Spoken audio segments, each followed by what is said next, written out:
Ahí me dijo que estaba grabando. Ya.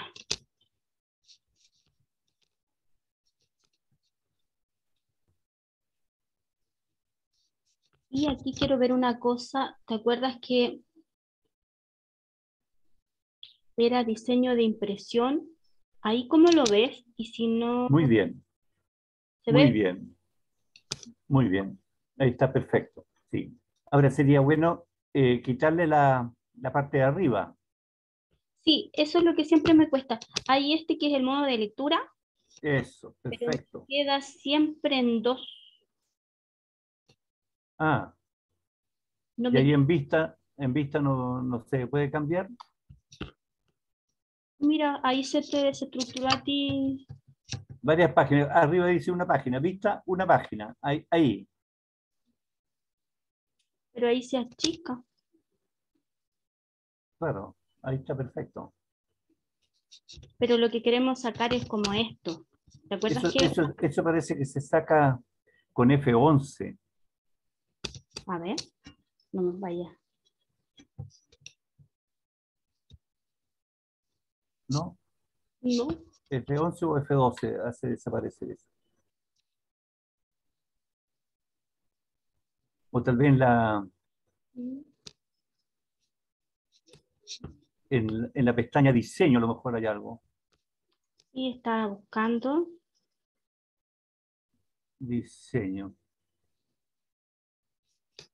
pero está con diseño más que nada para la página, entonces me cambia todo el... Hazle clic a alguno de esos para ver si acaso afecta. No, queda, es lo mismo. No es ahí. Y en inicio, En inicio de portapapel, que reemplazar. vista, ya lo vimos. No, no hay nada que parezca.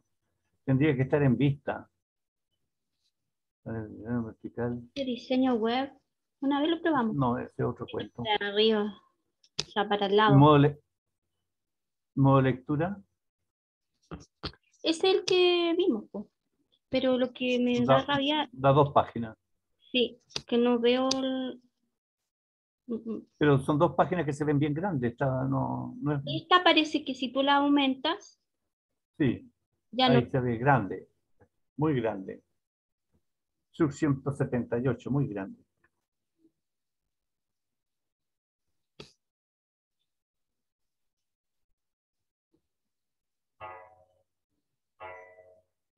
Yo encuentro que eso está muy bueno. Ah, Yo encuentro que eso que está mostrando está muy bueno. entonces lo Una dejamos o dos, una o dos páginas yo creo que está súper bueno. ya. Entonces déjame ver cómo lo hago para dónde partimos.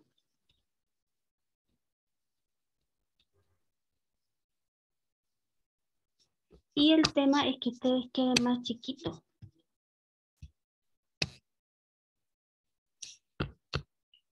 Claro, el modo presentación, entonces los participantes salen chiquitos.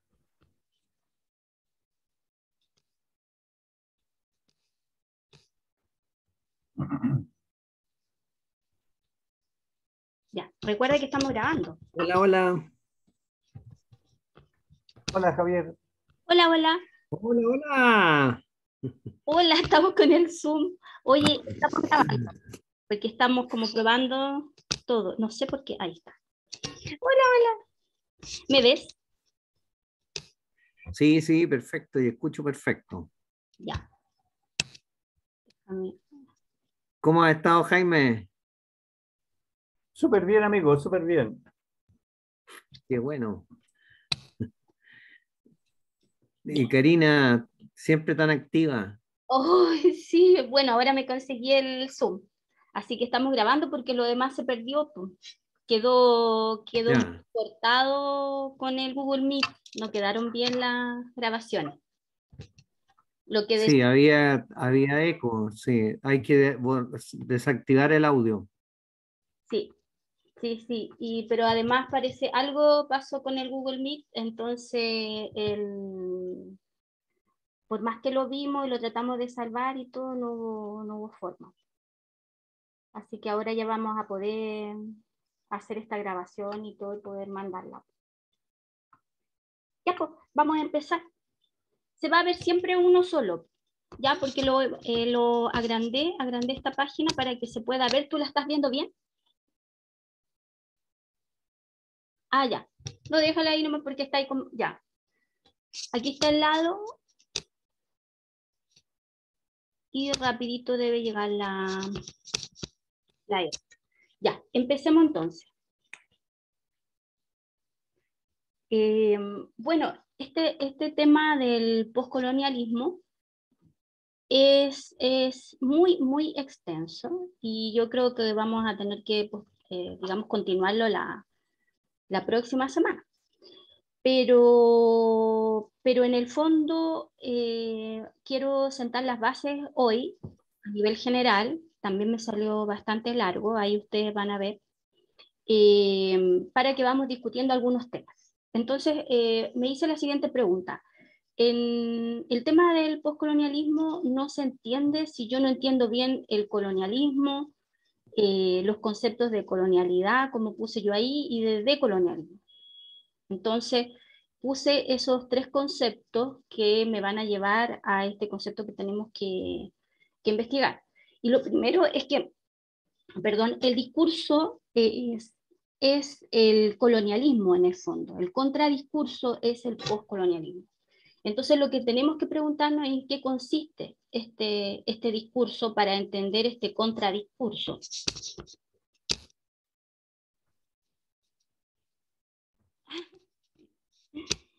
Y lo primero es que el discurso colonial es un modelo de identidad cultural basado en una exclusión.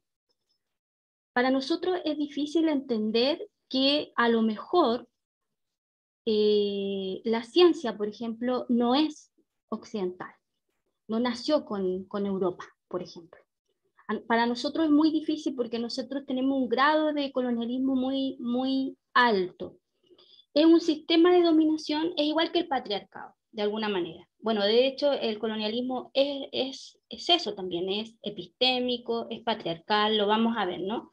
Entonces, es un sistema de dominación político-administrativa correspondiente a determinados periodos históricos, lugares concretos, donde se ejerció el dominio imperial. Incluso hay libros con, por ejemplo, los ojos imperiales, cómo mira el imperialista, ¿no?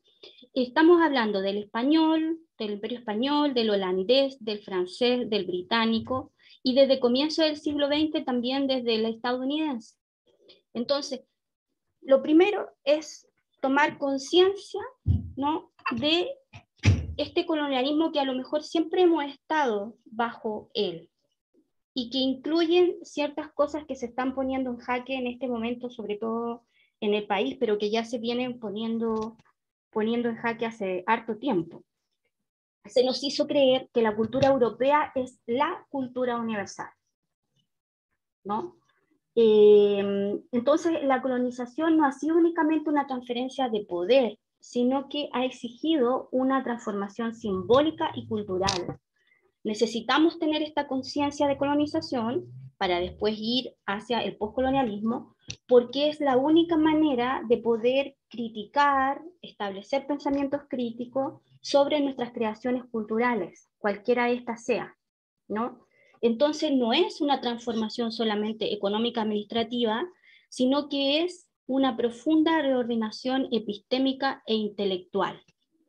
Entonces esto se observa principalmente en el concepto o en la aculturación de las escuelas, como lo hemos visto, por ejemplo, la maquinaria cultural, que es una maquinaria cultural por excelencia, como lo dice la Beatriz Salvo.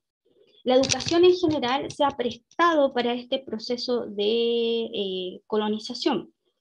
Es difícil entonces que nosotros, supuestamente como intelectuales o estudiantes o educandos, ¿no?, dentro de este sistema, que pareciera que fuera el único sistema, ¿no?, nosotros hayamos tomado conciencia de este proceso. Pero la verdad es que es igual que la tradición judeocristiana, es un chip incorporado muy fuertemente, porque aparte de eso, el tema de la colonialidad viene agarrado a la modernidad y viene agarrado también a los procesos imperiales, que para nosotros nos toca súper fuerte, porque así como lo vamos a ver cómo empieza fuertemente en el descubrimiento, encubrimiento de América, como ya lo hemos visto, y que esas colonizaciones responden a sistemas patriarcales, a sistemas autoritarios, y bueno, eso yo creo que ya está como bastante probado.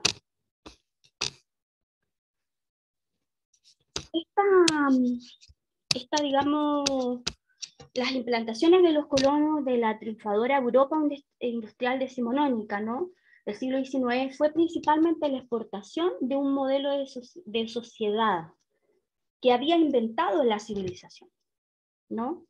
Ellos eran la civilización. Supuestamente nosotros éramos la barbarie, ¿no? Ahora, o de un tiempo a esta parte, son los musulmanes, agarrándolos como de terroristas, etcétera, ¿no? Pero siempre hay un otro. Pero pareciera que el centro de Europa se transformó después de 1492, como dicen algunos intelectuales latinoamericanos decoloniales, que se llaman, que los vamos a ver, se transformó en la civilización, ¿no? Esta difusión del modelo capitalista, que ya lo hemos visto, no hay una economía política detrás, hay una relación con el conocimiento también, ¿no?, la distribución del conocimiento, la educación también en las escuelas coloniales de una minoría de elegidos entre una masa colonizada, por ejemplo, las universidades de la Universidad de Chile, lo dice muy bien Andrés Bello, algunos tienen posibilidades de digamos, acceder a una profesión, pero la mayoría no lo necesita, él dice, y tendrá entonces relación con algo técnico. Las universidades son parte de esto, las escuelas son parte, son una maquinaria cultural. Entonces, la integración de individuos colonizados en las administraciones coloniales, entre muchas otras acciones, estuvieron orientadas a demostrar el florecimiento de la cultura occidental. Por eso nosotros vamos a ver, ¿no?, cómo ciertos conceptos de raza responden a la modernidad misma, ¿no? Pueden ser pensadas, ¿no?, como invenciones conceptuales de la modernidad. Piensen, por ejemplo, acá la raza chilena de Nicolás Palacio, ¿no? Piensen en lo que ha sostenido siempre Villalobos, ¿no? El tema del concepto de raza va unido a la modernidad, ¿no? Y la identidad humana y la categoría de persona se precisaron cada vez más en relación a la raza. Eso, si uno va al Museo de Vicuña Maquena, por ejemplo, en Vicuña Maquena en Santiago, se va a dar cuenta, ¿no? Se va a dar cuenta cómo Benjamín Vicuña Maquena, que fue diputado, ¿no?, y que tuvo varios cargos de autoridad, va construyendo una élite, va construyendo un concepto de raza, pero esa la relaciona con la identidad humana y con la categoría de persona. Entonces, algunas razas se definieron como no racionales o estéticamente inferiores, y se hizo posible que la raza definiera a ciertos pueblos como hechos para la esclavitud, como naturalmente predispuestos para la esclavitud. Eso es lo peligroso de todo esto, ¿no? Bueno, ese chip lo tenemos todos. La raza, entonces, es una categoría de clasificación biológica, por eso que uno le tiene tanto miedo a las cosas que nos hacen creer que son naturales. Cuando alguien me dice, esto es natural, como que a uno al tiro dice, al tiro uno entra en una sospecha. Si alguien me dice, no, es que esta es una clasificación biológica ¿no?, relacionada con las sociedades, al tiro yo entro en sospecha, ¿no? Entonces, y además esta clasificación biológica relacionada con otras categorías taxonómicas como de clase, de género, de especie, ¿no? Lo que ahora se ha llamado la interseccionalidad, es decir, un ser humano no puede entenderse si no se entiende su clase, su género, su especie, ¿no? Técnicamente, entonces, el término raza denota las variaciones genéticas de importancia estadística observadas dentro de una especie. Pero el concepto de raza tal como se lo aplica a la especie humana ha dado origen a los más virulentos debates, ha generado innumerables teorías sobre la naturaleza del hombre y la cultura, y ha sido usado como justificación racional de los peores despojos a que pueda ser sometido el hombre. Nosotros, bueno, y el hombre ahí debería de ser humano, pero estoy citando a Malevich, que del 83, Es decir, hay una relación, ¿no? Con aplicar a ciertos sectores de la humanidad o ciertos sectores de la especie humana, establecerlos como no humanos. Y por lo tanto pueden ser, digamos, objeto de despojos. Si no pasó eso con todo nuestro, digamos, con los mapuches en el sur, no sé qué pasó, pero ahí hubo un despojo. Ahí los mismos periodistas, los mismos historiadores ya lo han evidenciado. Establecen entonces en categorías conceptuales, ¿no? Los intelectuales se prestan para esto, ¿no? Se prestan para esto, y por lo tanto tienen que surgir otros intelectuales, otras categorías desde el interior de esas mismas etnias despojadas. Bien, lo que nosotros queremos establecer es que las teorías racistas fallan en suponer que las características físicas y mentales se correlacionan entre sí, y que ambas son transmitidas de generación en generación por factores hereditarios. Cuidado entonces con la ciencia, porque la ciencia también objetiva, ¿no? Se ha prestado para este tipo de situación. Nosotros hablamos de cómo el nazismo había llegado mucho después de todos los laboratorios, ¿no? Que se habían implementado para, desde el punto de vista genético, comprobar que había una raza aria y que era superior, ¿no? Superior a los judíos, superior a los gitanos, superior a los homosexuales, etcétera, etcétera, etcétera.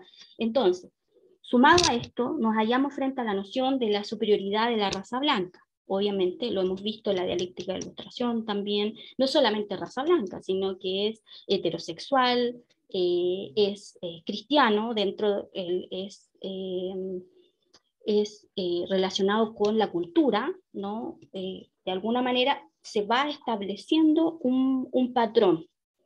Los criterios de clasificación son concebidos como rasgos naturales que se encuentran en la sangre. Por eso, cuando alguien habla de sangre, de genes, yo también inmediatamente entro en una situación de sospecha, ¿no? ¿Por qué? Porque dados como por Dios de manera inalterable, la herencia, la sangre, los genes, yo no lo puedo variar. Ese es el tema, ¿no? Pero todos sabemos ya que estas clasificaciones taxonómicas tienen que tomar en cuenta el entorno, tienen que tomar en cuenta todo el contexto donde se desarrollaron esa sangre, esos genes, etc. Uno de los primeros en proponer un sistema de ordenamiento fue Carlos Linneo, ¿no? En el Sistema Naturae de 1735. Nuevamente el concepto de naturaleza, incluyendo el hombre dentro de la especie del Homo sapiens, y las variaciones del mismo las dividía de la siguiente forma. Ahí ustedes tienen el Homo sapiens americano, era tenaz, satisfecho, libre. El Homo sapiens europeo era ágil, vivaz, dotado de inventiva. El Homo sapiens asiaticus, duro, arrogante, mezquino. El Homo sapiens afro, astuto, lento, negligente. Yo voy estableciendo ya una categoría donde lo asiático y lo afro lo dejo fuera. Y establezco entonces el americano y el europeo como parte de esas categorías que van a ganar. El racismo no es un prejuicio, y aquí sigo a Agrofogel, que es un intelectual decolonial puertorriqueño. Qué mejor que Puerto Rico para hablar de este tema, ¿no? Colonia por mucho tiempo y ahora protectorado de Estados Unidos. Por lo tanto, esos intelectuales y toda esa parte del Caribe, toda esa parte, ¿no? Es muy escuchada. Yo creo que Agrofogel desde los últimos 10 años está como hasta de culto, ¿no?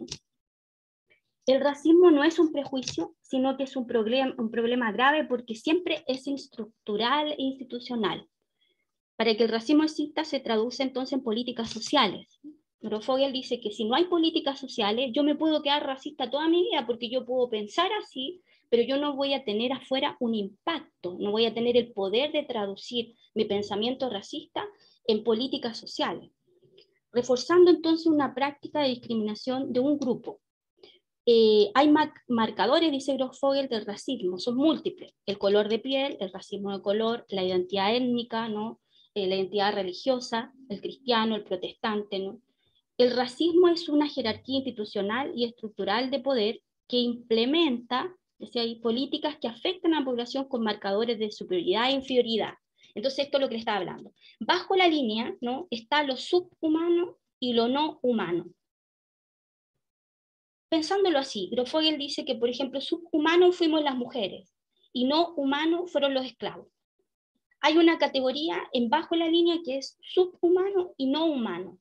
Y sobre la línea estaría el famoso humano. Esto lo estableció Fanon, lo vamos a ver más adelante, un gran intelectual, psiquiatra, y bueno, las hizo todas Fanon realmente, y africano, pero que fue a estudiar a Francia, y bueno, y peleó en la Segunda Guerra Mundial, y además en la Guerra de Argelia, fue un activista para liberar a Argelia de los mismos franceses. Fanon habla del ser y no ser, ¿no? Este ser y no ser que nosotros veíamos en Shakespeare, ¿no? Y que de alguna manera siempre nos está interpelando. Yo ni siquiera creo en eso. Yo realmente ahí sigo a los mapuches. Para mí el ser no existe, sino que el estar siendo es más concreto, porque a mí cuando me dicen ser, yo digo inmediatamente es una categoría esencialista que determinaron los alemanes con su filosofía alemana, y para mí al tiro me dice Heidegger, y eso me hace rechazar, porque para mí es una categoría esencialista. ¿Quién define quién es ser y quién es no ser? Y bueno, se prestó para eso, Fanon lo establece y dice, aquí hay un problema, estos son considerados humanos y estos no, ¿por qué? ¿No? Y a nivel psicológico, porque él es un psiquiatra. Entonces pasa revista, muy interesante, Pieles Negras y Máscaras Blancas, ahí lo establezco más adelante, o el más conocido, Los Condenados de la Tierra.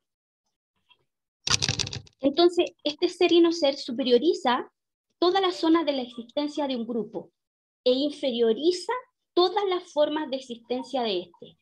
Yo siempre vi eso desde niña, esta cosa, ponle tú, de inferiorizar al más pobre, de inferiorizar al delincuente, de inferiorizar al que era más negro, inferiorizar al ateo o al que no era católico, inferiorizar incluso a los mismos evangélicos, los cristianos, y viceversa. Inferiorizar entonces al que no tiene casa, ¿no? Pienso en mi población. Esa manera que tiene como el ser humano. Todas las formas de existencia. No es solamente, y ya lo dice Grosfoguel, no es solamente negarle al otro la parte de la economía o considerarlo inferior y decir, por ejemplo, que los alemanes en el sur eran capaces de generar los ingenios con la técnica, etcétera, pero que los mapuches no podían producir la tierra, ¿no? No es solamente eso, sino que es todas las formas de existencia, cocinar, rezar, la estética, etcétera. Del europeo son superiores y las inferiores quedan, y eso es lo más terrible, animalizadas o bestializadas. Por eso se construyeron los famosos zoológicos humanos, yo le mandé uno de ellos, ¿no? Esa aberración la construyeron justamente los más civilizados.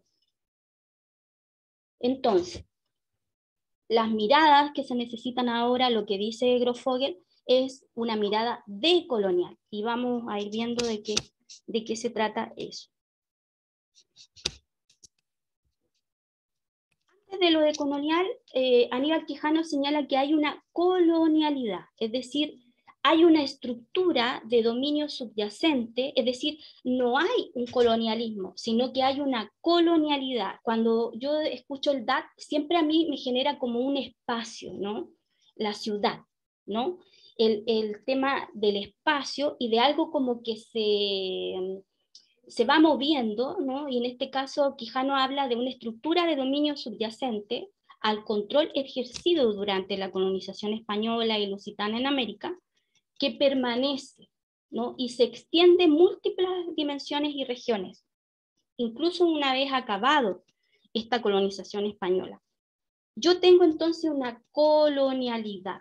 No es que nosotros, supuestamente, aunque yo creo que también, o sea, administrativamente y políticamente, supuestamente no, a pesar de que andan los españoles y seguimos como colonizados por los recursos naturales, y obviamente anda Podemos acá, como ustedes ya sabrán, y hay visiones ideológicas que están también en juego, siempre.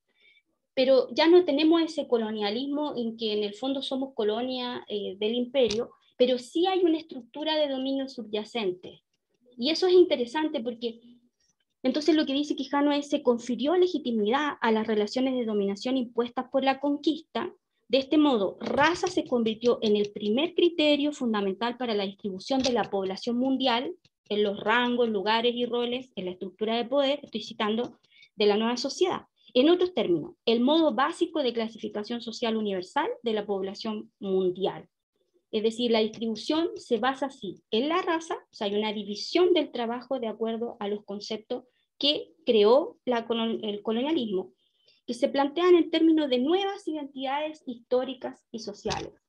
Entonces es peligroso porque, ¿qué quiere decir? Se replicó el colonialismo. Se estableció como una estructura de dominio subyacente. Por lo tanto, lo que nos hace tomar en cuenta los intelectuales, obviamente de esta periferia, es que el colonialismo no es algo del pasado, sino que está aquí. ¿Y qué vamos a hacer con eso? ¿No? Esa es la pregunta. La complejidad de este mecanismo, es decir, la nación moderna, podría ser pensada como una teoría gastronómica. Eso dice Kristau, el 2005, hace poco, en la cual la nación es una pieza de ingeniería social deliberada que es ensamblada por grupos de cocineros. Los cocineros acá son una élite dominante, ¿no? El Masterchef, uno ve el Masterchef y ve la colonización, ¿no? Y ve cómo se formaron las naciones. Tenemos una élite dominante, son los cocineros. Yo sazono con ingredientes aglutinantes. ¿Cuáles son los ingredientes aglutinantes del mecanismo complejo, lo que es la nación moderna? La historia oficial, tengo que sacar la historia de los vencidos, las historias que no son las oficiales, los himnos, las banderas, los museos, los estereotipos, las tradiciones, etcétera, etcétera, etcétera, ¿no? Y yo después eso lo combino para lograr un resultado nacional esperado. Siguiendo los pasos de las unificaciones alemana, italiana, el continente europeo, se encontró cruzado de este a oeste por una carrera de comunidades en busca de un imaginario nacional propio y definido. Comunidades imaginadas, como después también lo vamos a ver, dijo Anderson. No hay aquí nada real. Si uno dice Chile, está ofendiendo a los pueblos que son parte de Chile, pero que, entre comillas, no son parte, porque son otras naciones, otros pueblos. Entonces, decir Chile, ya nombrar un país, es ofensivo, porque es una unificación falsa, es una comunidad imaginada. De hecho, ahora hay un problema en Tarapacá, en el norte, porque a chicos que son quechua, creo que si el colegio tiene el 20% de pueblo indígena, por ejemplo, en este caso Aymara, se le hace hablar Aymara a todos los demás. Y resulta que también hay quechuas. Y estos niños y los apoderados se han opuesto, quieren que se hablen los idiomas que corresponden con sus etnias, y no que se les imponga este 20%, que en este caso terminarían hablando Aymara. ¿Ven que es una cosa actual? Porque a mí no me gustaría que vinieran y me impusieran un lenguaje, entre comillas, que también es inventado, como el castellano, y además de imperial, y aparte que me dijeran, usted es chilena, ¿no? Cuando la pregunta en este momento es cuánto hay de mapuchicidad, como decía el cura el otro día, y también algunos historiadores, en nuestra chilenidad. Bien, al hablar de nación, la propia etimología nos aproxima a un enfoque primordialista, de origen, de naturaleza, ¿no? Y que es sospechosa. Por eso cuando dicen primordial, a ver, ¿pero quién decide qué es primordial aquí? Esa es la pregunta que desarrollan los pensadores alemanes. Nuevamente, Herder, Hegel, Fichte. Eso es importante. Herder yo lo he leído bastante, a Hegel un poco menos, pero generalmente siempre aparece. Fichte lo leí hace años. pero digamos que Herder lo domino más porque además ha influenciado mucho, está en el Nocturno de Chile, por ejemplo, con Bolaño, ha influenciado mucho lo que se llama el esoterismo hitleriano de Miguel Serrano, y una parte fuerte de la generación del 80, ¿no? Entonces lo he trabajado más. Y bueno, lo nombra también Bolaño en el Nocturno de Chile, haciendo la crítica a los críticos. Entonces, por la cual la nación se vincula a los orígenes étnicos o tribales. Por eso no me gustan esos nombres de literatura cuando dice algo de la tribu, ¿no? No creo que lo sacó Donoso. O alguien, cuando Fouquet o alguien habla de la tribu, ¿no? O los sociólogos. A ver, pero qué tribu, ¿no? Los orígenes étnicos o tribales a los cuales quedaban unidos los individuos por el solo hecho de su nacimiento. De allí se desprende la idea de que la nación es un hecho natural, al margen de las oscilaciones políticas. Mire qué bonito, sí. Solamente la política construyó esto falso que es la nación. Los trabajos sobre las naciones y los nacionalismos han provenido desde las distintas ramas de las ciencias sociales. Aquí todos los antropólogos, los sociólogos, todos los cientistas sociales se han prestado para esto. Lo han hecho de manera prolífica. Todas las universidades nacieron para esto. Actualmente el concepto nación no es una entidad social inmutable, obviamente. Las naciones son entidades en tiempo histórico relativamente nuevas, muy nuevas, que se pueden echar abajo y se pueden cambiar. Y además dinámicas. Comunidades imaginadas, dice Anderson, porque los connacionales no se conocen entre sí. Yo no conozco a mis connacionales, yo podría decir realmente no soy chilena. Por el territorio, ¿quién define eso? Comunidades construidas, tradiciones construidas a conveniencia. Esos son las naciones. El concepto de identidad, nacido en los laboratorios, se transforma y redefine la política colonial europea. El concepto de identidad es también un concepto muy complicado porque se ocupa como un comodín para todo lo que nos importa, ¿no? Entonces el discurso colonial construyó la ficción de la identidad.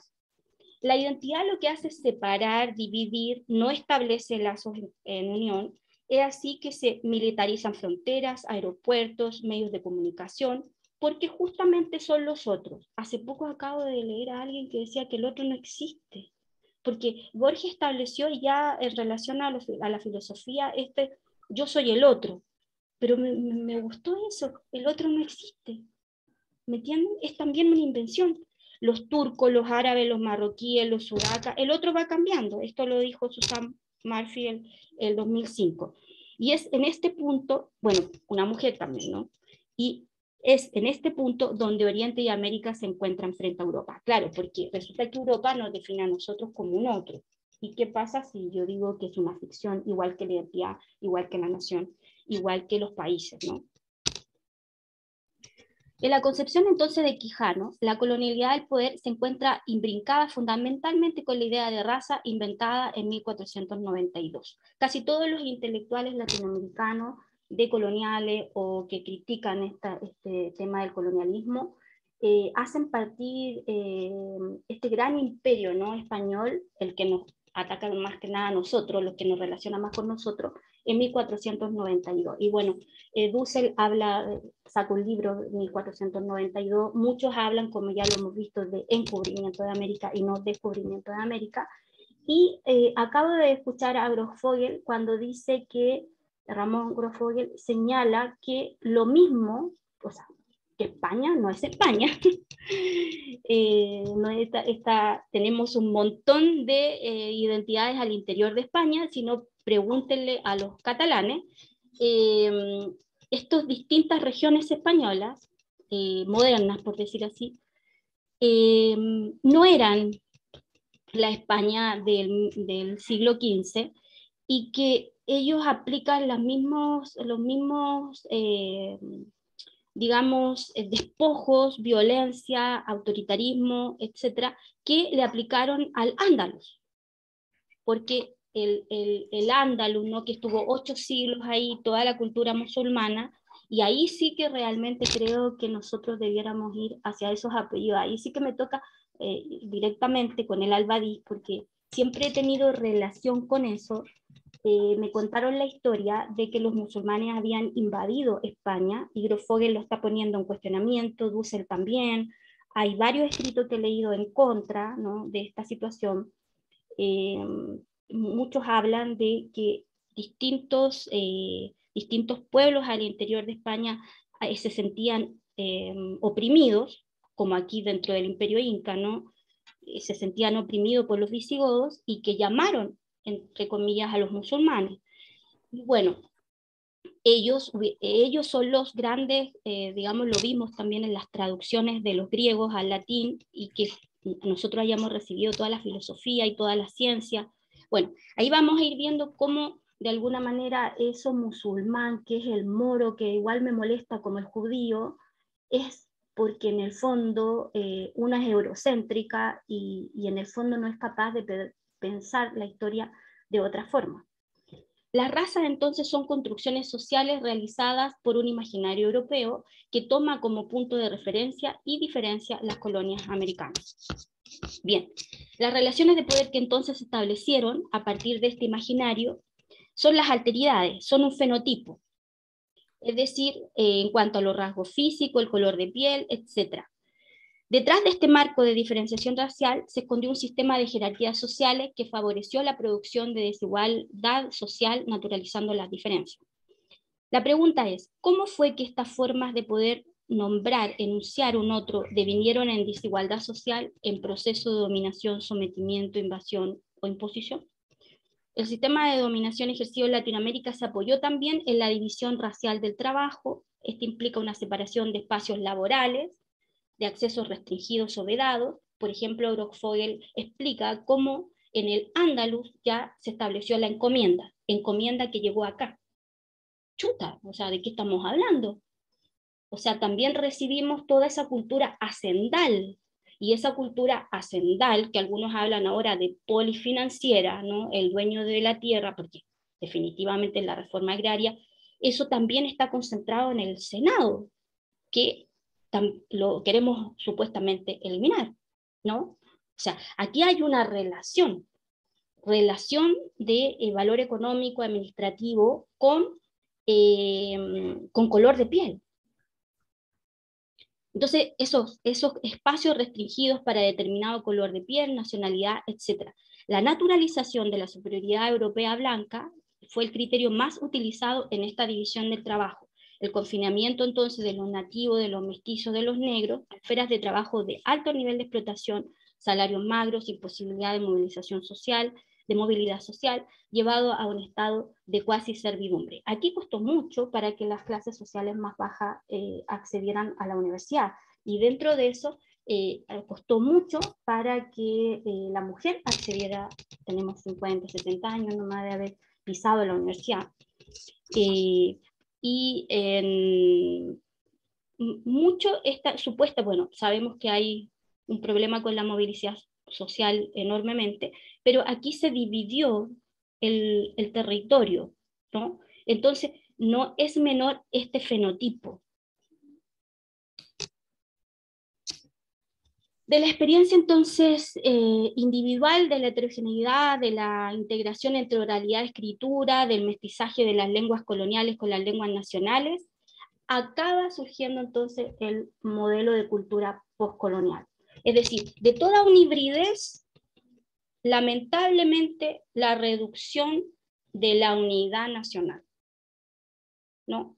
El discurso entonces postcolonial, que define las identidades contemporáneas como elementos de una cultura mundial múltiple, fluida, se manifiesta de este modo contraria a una visión de las sociedades contemporáneas nacionalista, esencialista. Debiera ser así, ¿no? O sea, el nacionalismo y el esencialismo, sobre todo que se juegan las guerras, ¿no?, que ustedes lo pueden ver tanto en Ucrania como en Rusia, ustedes van a ver que son elementos esencialistas, ¿no? ¿De qué me hablan cuando me hablan de nación? Entonces, parece que no han leído las comunidades imaginadas, ¿no? Ya, el colonialismo es el colonialismo el que consagra a la antropología como disciplina científica, a los antropólogos. Dios mío, ¿dónde están los antropólogos? Hay antropólogos y antropólogos. La disciplina científica que mejor posicionada estaba para lograr un lugar de enunciación, de anulación de ese otro radical. porque la antropología después se empieza a usar para liberar, pero lamentablemente muy tarde. La antropología y todas las disciplinas, incluso la psicología, etcétera, muchas veces no promueven la emancipación, sino que anulan al otro, le dan elementos, ¿no? En sus variadas formas de presentación, el debate contemporáneo y disciplinario debe abordar la otredad tanto en sus expresiones teóricas, filosóficas, éticas, como a partir de otros no abstractos, como los grupos culturales minoritarios sometidos a formas de dominación, discriminación, subalternidad desde una perspectiva de interseccionalidad. La famosa interseccionalidad que el otro día le preguntaba el papá de Rodrigo, le preguntaba, lo que no entiendo de todos estos seminarios de interdisciplina es la famosa interseccionalidad, ¿no? Y es que un ser humano, sea el que sea, no puede dejar de ser analizado según su clase, su género, su raza, su etnia, su sexo. No puede, porque está realmente cruzado por todas estas categorías. Entonces, la sociología también como disciplina moderna por excelencia tiene como reto una crítica a la modernidad, obviamente desde el sur.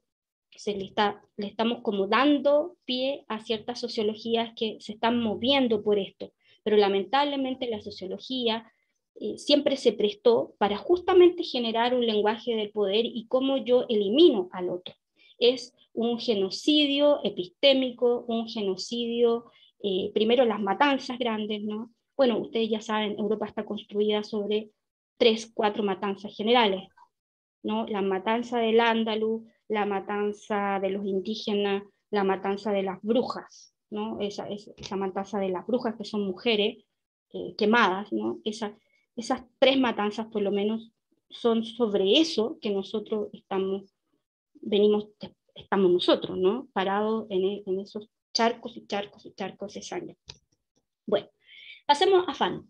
Este tipo me gusta mucho, lo leo hace tiempo.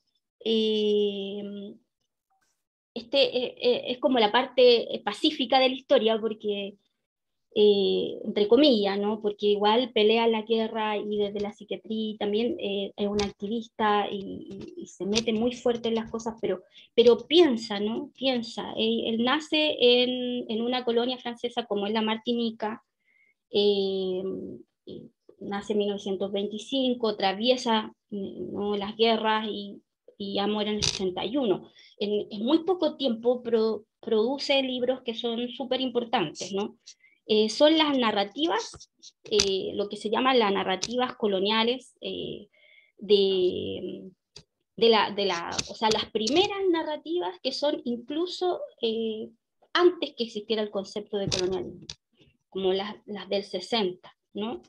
Entonces, él se pregunta lo primero, ¿qué significa ser humano? ¿No? Él escribe un libro, se llama Pieles Negras, Máscaras Blancas, ¿no? Se hace la siguiente pregunta: ¿por qué un negro está dispuesto a arriesgar la vida por quien lo somete y maltrata? Porque un blanco no lo va a hacer, ¿no? Pero le interesa los mecanismos de sumisión del mismo sometido o colonizado. Eso es lo que yo me pregunto. ¿Por qué un negro está dispuesto a arriesgar la vida porque él lo somete y maltrata? Y eso yo puedo cambiar eso, puedo decir la mujer, ¿no?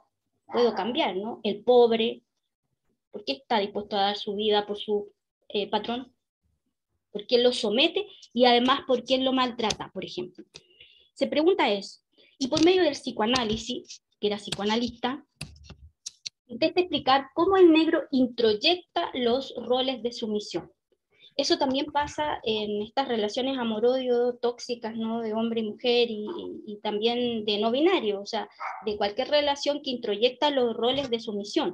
Se debe combatir el complejo de inferioridad, ¿no?, y el servilismo para la liberación económica, señala Fanon.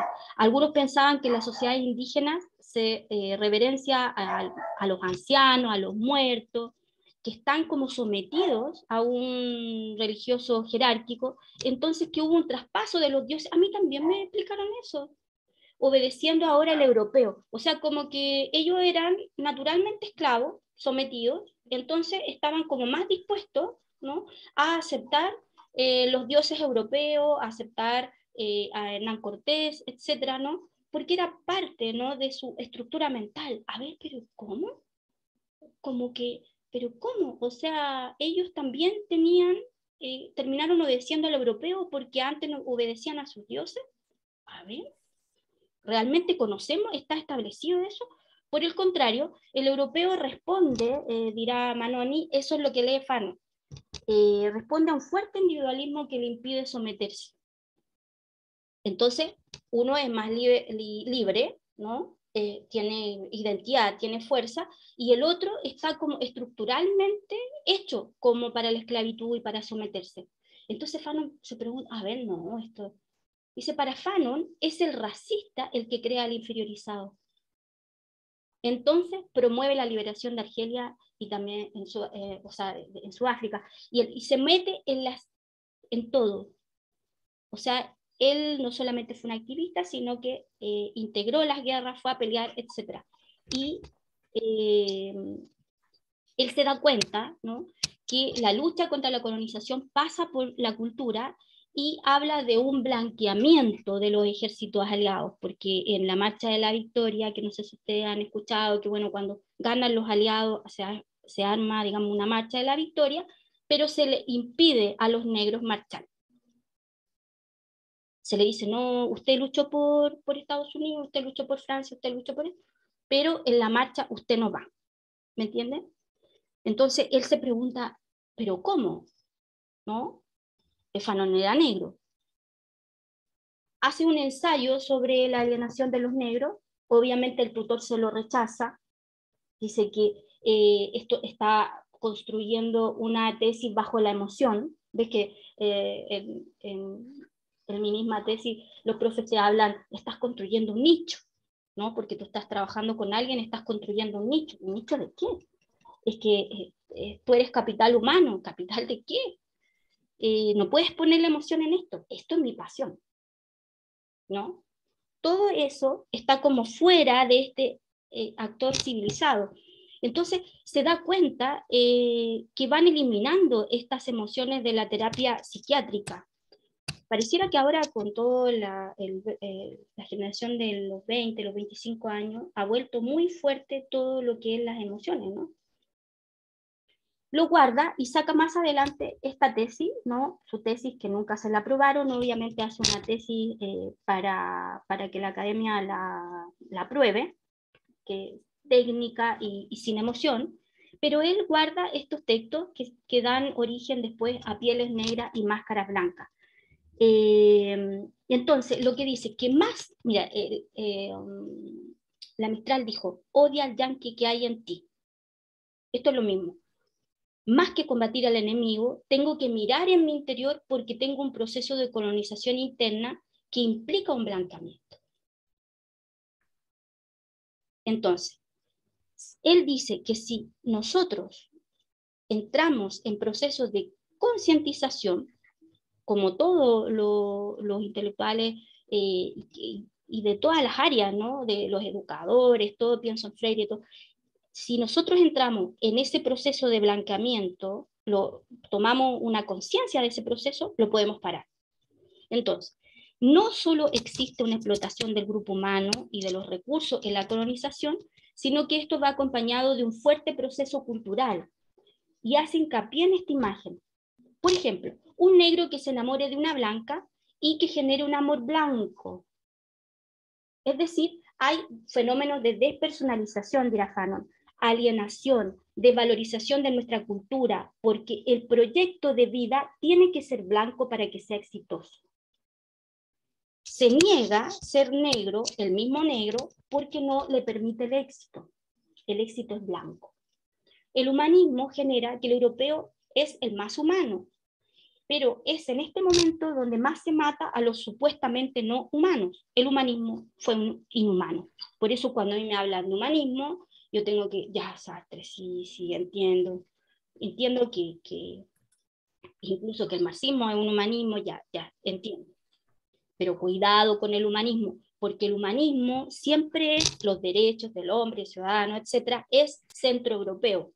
Se está ayudando a Ucrania porque muchos lo dicen, son rubios con ojos de color, porque son europeos, porque son cristianos, porque no se va a ayudar a los musulmanes, etcétera, ¿no? La liberación no es solo económica, sino que también cultural. Aquí le puse revisar Los Condenados de la Tierra, el prólogo es de Sartre, ¿no? Así que para que vean también un poco ahí cómo se está uniendo este intelectual periférico, entre comillas, negro, con el francés que también está incómodo, entre comillas, ahí, entre comillas también, ¿no? Trauma y desconfiguración habla Fanon de la personalidad de los victimarios, porque ¿qué recurrían a Fanon los torturadores, ¿no?, de los argelinos para decir, doctor, usted me puede lograr que yo sea capaz de torturar a los patriotas argelinos pero sin sentir remordimiento, ¿no? Y entonces todos los testimonios de los victimarios y de las víctimas él lo va acumulando, igual que hace Freud. Lo que pasa es que Freud lo ocupa para otra cosa, pero el psicoanálisis ayuda en este caso porque es un gran archivo, ¿no?, de testimonios. A los tipos pensaban esto, tenían situaciones de despersonalización, tenían disociaciones, ¿no? Y iban para poder acallar sus remordimientos. Entonces, es interesante lo que hace Fanon porque desde la psiquiatría y con su práctica logra poner la responsabilidad también en cada uno de nosotros, ¿no? Pero a la vez hacernos tomar conciencia que es parte de un sistema estructural. Y qué mejor que él, que fue a estudiar a Francia, que viene de Argelia, que va a estudiar Francia y después vuelve a digamos, ejercer como psiquiatra en Argelia. Él está centrado y descentrado, ¿no? Yo pienso siempre, digo, bueno, entre comillas, igual que Said, igual que los otros, son las posturas menos violentas, porque pensemos que Bin Laden también va a estudiar en Inglaterra, ¿no? Entonces, muchos de estos intelectuales decoloniales saben de esto porque justamente vienen de lugares colonizados, fuertemente colonizados, ¿no? Que algunos que han luchado terriblemente como luchó Argelia, o pasó también con la India. En este caso, también yo les hablé aquí del legado de Said. Said escribió un libro que en realidad a nosotros nos marcó, que tiene que ver con el orientalismo, ¿no? Parte diciendo de que, por ejemplo, Hegel había afirmado que en el Oriente era la infancia de la historia. Siempre cuando dicen infancia, adolescencia, adultez, eso aplicado a la historia, yo digo, no, eso no. ¿Me entienden? Porque ¿quién decide quién es la infancia, quién es la adolescencia y cuál es la adultez?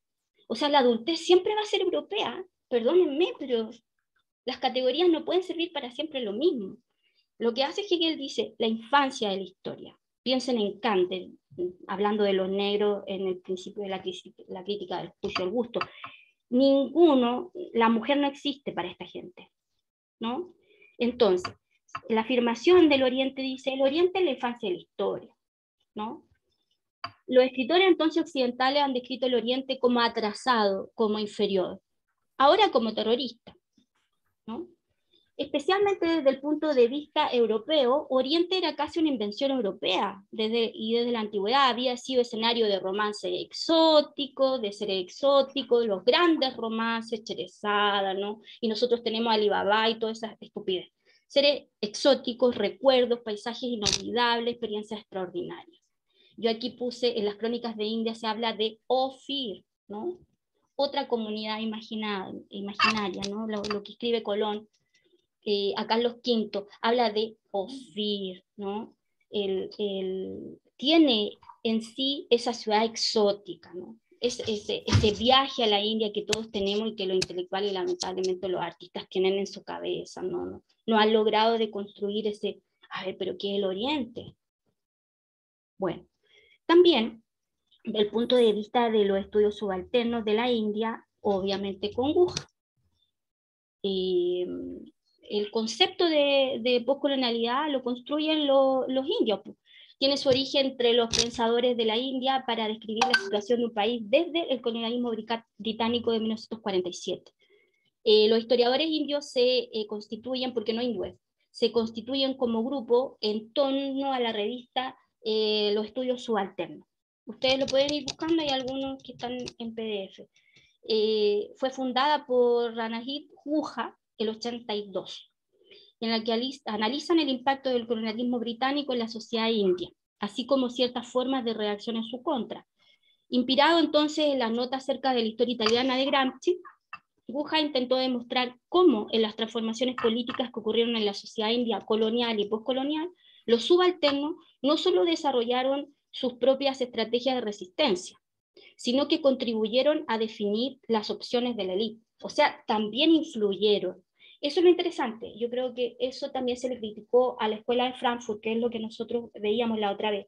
Se dijo que se dejaban las personas muy pasivas frente a los medios de comunicación, pero siempre hay estrategias de resistencia. Y eso, ¿quién nos lo enseña? Guha.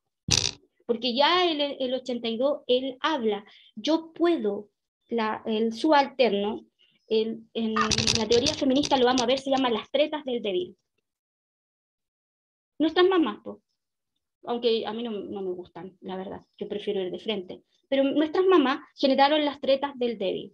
Si el papá venía con una cosa autoritaria, mi papá tampoco era así, pero si venía con una cosa autoritaria y eso lo veía como al frente, quizás de una manera más melosa, también manipuladora, mi mamá le decía, sí, sí, sí, pero después ella hacía todo lo que ella quería, las tretas del débil.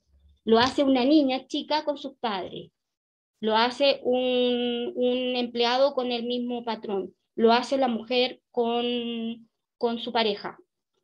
Esto es igual. Él establece que el que resiste abajo el subalterno puede inclusive definir las opciones de la élite. Bueno, sí, la revuelta no fue capaz de sacar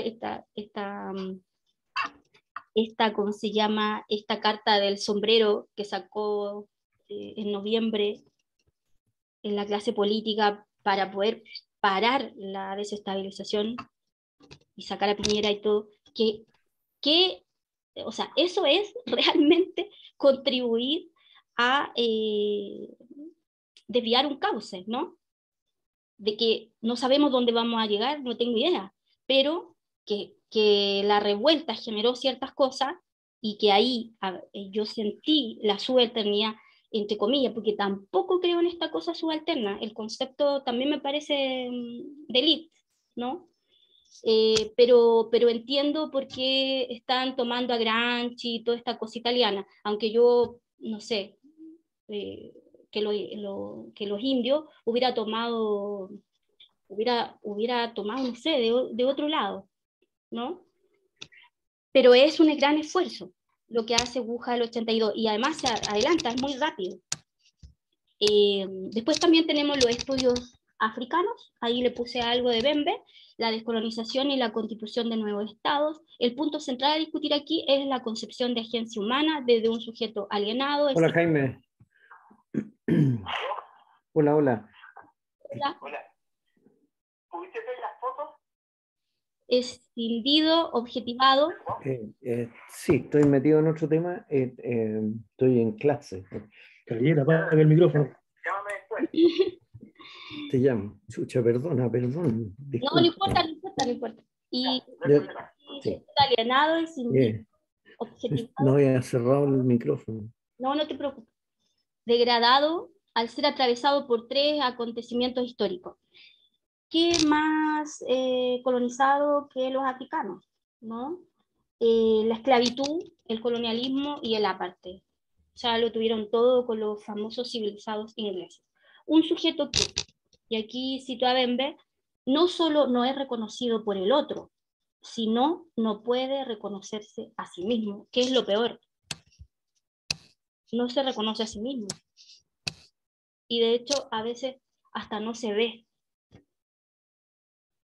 Por eso Fanon habla de también las pieles negras y las máscaras blancas, ¿no? Diciendo que la máscara no, nuestro blanqueamiento siempre va a ser una máscara, pero lo que está debajo va a ser siempre negro. Y de hecho está probado que también nosotros venimos de una célula madre y que esa es negra, ¿no? Que todo partió en África, etc. Entonces todas estas visiones también hay que irla viendo con los nuevos avances científicos que se va dando, ¿no? en todo lo que es la genética y toda esa cosa, ¿no? Ya, se plantea una situación radicalmente nueva.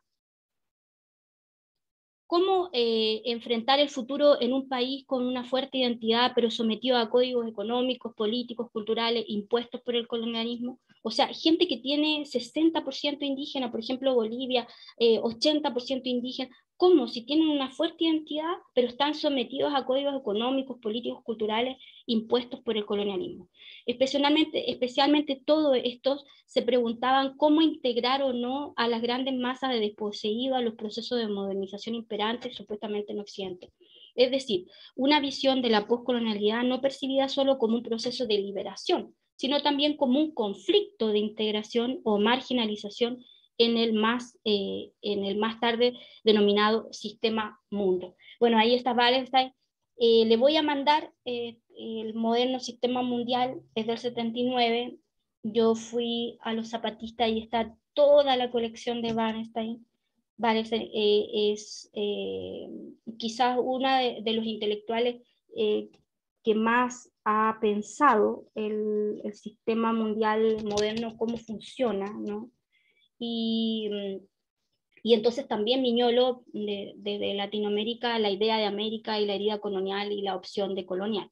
El decolonialismo es eso, lo vamos a ver, ¿no? Cómo yo deconstruyo esta misma colonialidad que yo tengo internalizada y me concentro en poder odiar al yanqui que hay en mí, ¿no? Como decía la Mistral. Es decir, internamente, primero tomar conciencia de que yo ya estoy colonizada. ¿Qué mejor colonización que las escuelas, las universidades y después todos los trabajos que tengan que ver con la educación? Esas son las mejores colonizaciones. Los medios de comunicación, además. Bien, estas nuevas realidades políticas, Egipto, la India, China, Vietnam, Senegal, tenían siglos de existencia y expresiones económicas, culturales propias. Nosotros también, pues los mayas, etcétera, teníamos el reloj más perfecto del mundo, ¿no? Se encontraron con dificultades similares para enfrentar el mundo moderno. Una posición que llegó incluso a la Europa de Jean-Paul Sartre, quien asumió como propias las políticas del tercer mundo. Y desde París clamó por la descolonización de la América Latina y de las colonias francesas en general. Muy bien que no haya recibido Nobel. En América Latina, el concepto de poscolonialidad tuvo una amplia recepción y desarrollo en sus pensadores, quienes recurrieron a él para explicar el lugar político, cultural. ¿Cuál era el sujeto? El sujeto subalterno. ¿Quién es este? El sujeto social de rango inferior por razones sociales, de raza, género o cualquier otra. Es decir, un sujeto de una manera interseccionalmente completamente inferiorizado. En ambos casos, en India y América Latina, se trataba de levantar una nueva concepción de la historia que les permitiera pensar desde sí mismo y relativizar la mirada eurocéntrica. ¿Cómo lo hacemos? Pues si esta es la historia, esto es lo único que hay, ¿cómo lo hacemos? Fue lo que escribió Guja al criticar los metarrelatos y el discurso de Levitt. Mire lo que dicen. Lo que queda claramente fuera de esta historiografía ahistórica es la política del pueblo. ¿Por qué? Paralelamente a la esfera de influencia de la política de élite, existió a lo largo del periodo colonial otra esfera de la política india en la que los actores principales no eran los grupos dominantes de la sociedad indígena, ni las autoridades coloniales, sino las clases y los grupos subalternos que constituían la masa de la población trabajadora y el estrato intermedio de la ciudad y el campo, en suma, el pueblo. Es decir, hay una historiografía ahistórica, si no, preguntémosle a Gonzalo Vial, a Sergio Villalobos, no sé, preguntémosle a estos historiadores que no hicieron esta historiografía ahistórica, en donde no está la política del pueblo. Ya en el 96, Guja del 80, el 82, en este estudio subalterno, esta revista que cambió el mundo, porque, bueno, ellos también están pensando, tienen que pensar, es como Pedro Cayuque Bacano y todos los intelectuales. Bien. Lo que intentaron, bueno, y Yaitul también, y Pichún y todo eso también. Los que intentaron los intelectuales indios. Aquí yo se los puse porque son todos nombres raros, pero es interesante que ya los vamos agarrando y que los vamos leyendo. Obviamente, Ranajit Guha, Gayatri Spivak, Partha Chatterjee, no sé si lo estoy pronunciando bien, discúlpenme, Dipesh Chakrabarti. Qué lindo suenan cuando algo no se sabe nombrar, porque ahí está, te interpela en tu ignorancia. Fue la recuperación de la figura del subalterno como un sujeto social sin voz. Los que no tienen voz, que hablen ellos y tengan voz, pero no le pidan a los otros, como lo que hizo Neruda o muchos más, que hablen por la boca muerta, sino que ellos hablen. El que nadie puede hablar en su lugar, ni representarlo política e historiográficamente, ¿no? Esto produjo un estrangulamiento ideológico, ¿no? Porque en el fondo la independencia nace de una frustración de la dominación extranjera, pero se coloca, hay un reemplazo de una élite extranjera por otra élite nacional. Lamentablemente a nosotros nos pasó lo mismo, ¿no? O sea, vamos a ver qué hizo Sarmiento, qué hizo Bello, qué hizo, bueno, yo siempre tengo mi admiración a Lastarria, ¿no? Paradoja. La dominación nunca es absoluta, pues aún en los peores momentos el dominado mantiene espacios mentales propios, dice Guha. Partha Chatterjee, para explicar esta dependencia asumida, recurre a la explicación de Maquiavelo, que enfrenta la pregunta de cómo actuar el príncipe frente al súbdito, siempre con miedo y admiración, como si fuera una relación de amor-odio, ¿no? Eso es lo que tenemos que tenerle nosotros al empleador o al gobierno, miedo y admiración, ¿no? Porque todos leyeron a Maquiavelo, ¿no?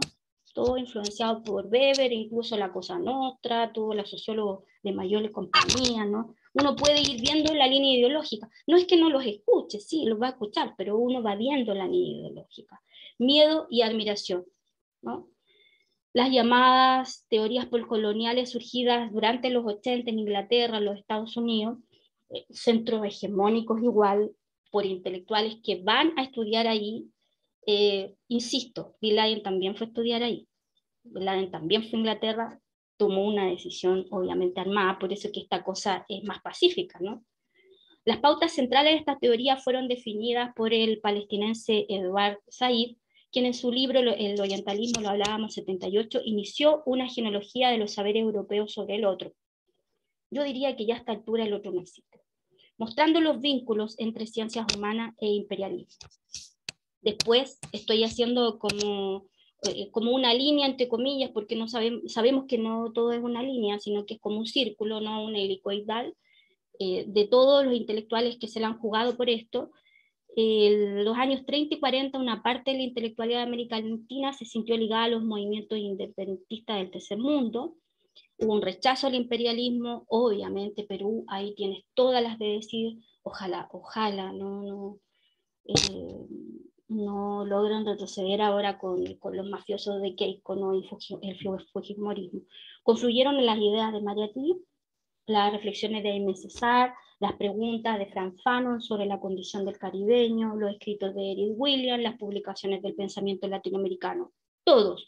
Leopoldo Sea, Andrés Roy, Ardao, más tarde la teología de la filosofía de la liberación de los 60 y los 70, que construyó obviamente la resistencia ante las dictaduras latinoamericanas. Además está Rodolfo Kurz, sobre el pensamiento indígena y popular, también lo de Darcy Ribeiro desde el Brasil, lamentablemente Brasil sabemos cómo está. Saca un libro de Darcy Ribeiro que es fundamental para mí, tiene 2 tomos, se llama El proceso civilizatorio en América Latina. También está Fernando Ortiz, como nosotros lo vamos a ver, el cubano, con el concepto de transculturación. O sea, todos no me pudieron matar completamente, sino que resistí. Y especialmente Roberto Fernández Retamar, cuyos textos podemos considerar postcoloniales incluso porque, ¿qué pasa con todo esto? Relativizan el saber europeo como único capaz de producir conocimiento científico o conocimiento filosófico, episteme, ¿no? Dicen, no, nosotros también podemos pensar y podemos construir desde acá. Obviamente Simón Bolívar, Francisco Bilbao, quiere reclamar la necesidad de una segunda independencia, obviamente esto de Martí. Martí dice, bueno, ahora estamos peleando contra España, va a Cuba, pelea contra España, no muere muy joven, pero la verdadera lucha, dice, en nuestra América, ¿es contra quién? Contra el gigante del norte, es decir, contra Estados Unidos. Se adelanta, ¿no? Se adelanta. José Carlos Mariátegui también el 28, con los 7 ensayos de interpretación de la realidad peruana, observa al virreinato como una situación histórica que, a pesar de estar concluida, mantenía una presencia que afectaba la difícil identidad nacional peruana. Sino, bueno, mírenlo ahora, ¿cómo están? ¿No están escuchando Mariátegui, no? Tengo una amiga que dice, ¿cómo está la capitanía por Chile? ¿No? Y yo le digo, sí, ¿cómo está el virreinato?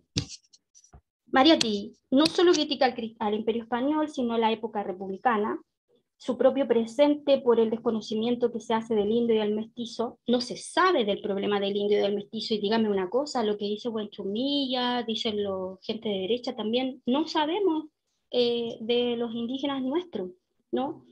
La educación nacional, por consiguiente, no tiene un espíritu nacional. Mire lo que dice Mariátegui, no somos nacionalistas, tiene más bien un espíritu colonial y colonizador. Cuando en sus programas de instrucción pública el Estado se refiere a los indios, no se refiere a ellos como peruanos iguales a todos los demás, los considera como una raza inferior. La República no se diferencia en este terreno del virreinato. Por eso es tan importante lo de Rodrigo igual cuando dice la República ardiente.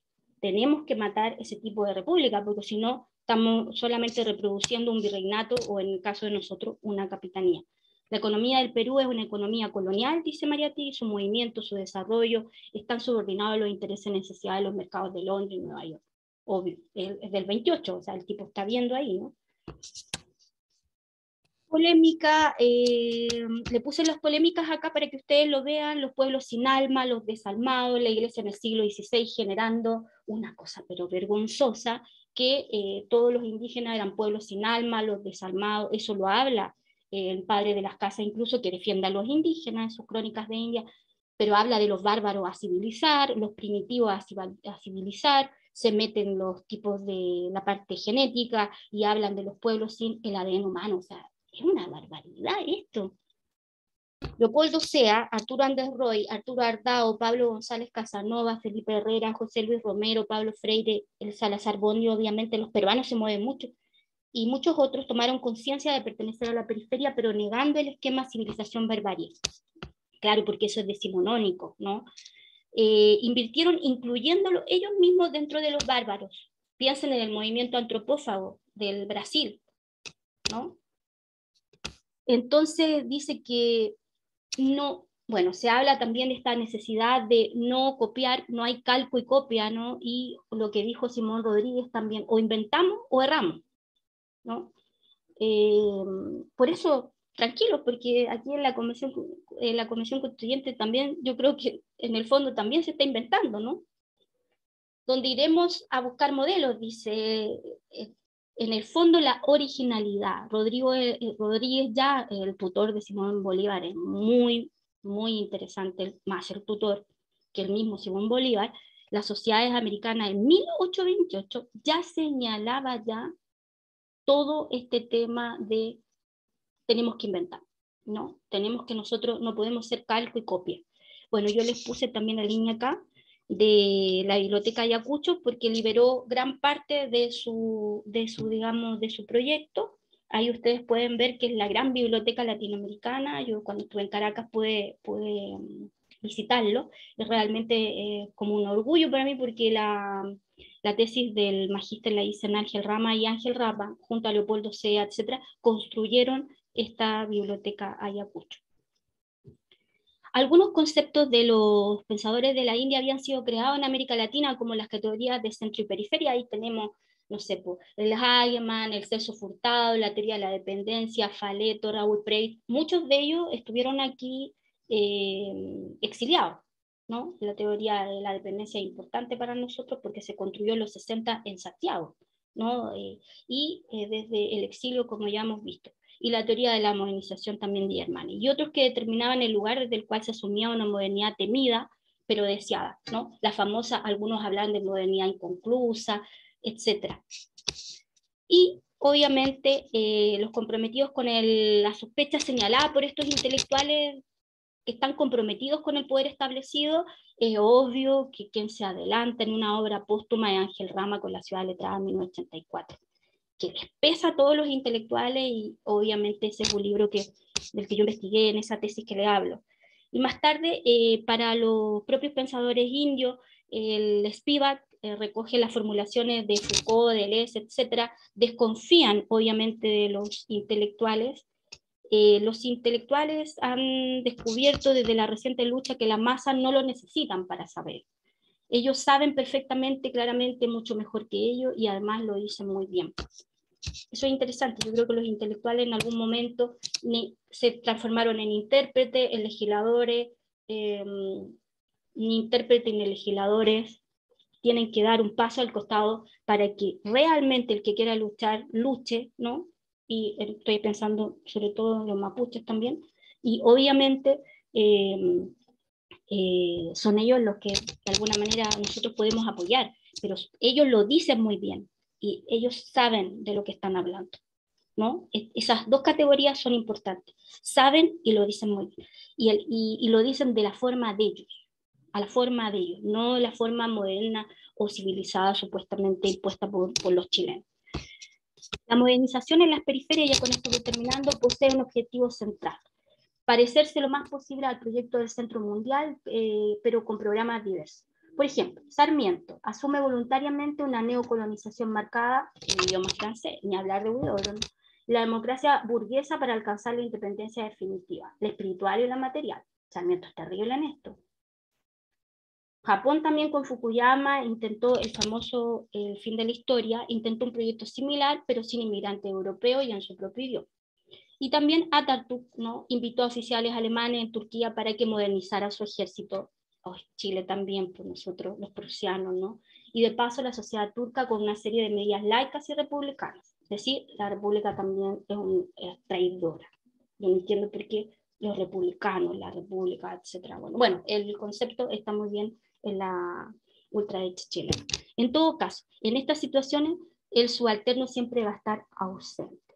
Para terminar, la descolonización epistémica, la imprenta es china, no la inventó Gutenberg, la teoría heliocéntrica estuvo establecida en 1313 por los chinos también, el papel y el papel moneda es también chino, o sea, 100 años antes de Copérnico ya lo sabían los chinos. Hay un extraccionismo epistémico, los europeos roban los conocimientos para ponerse en el origen de la historia.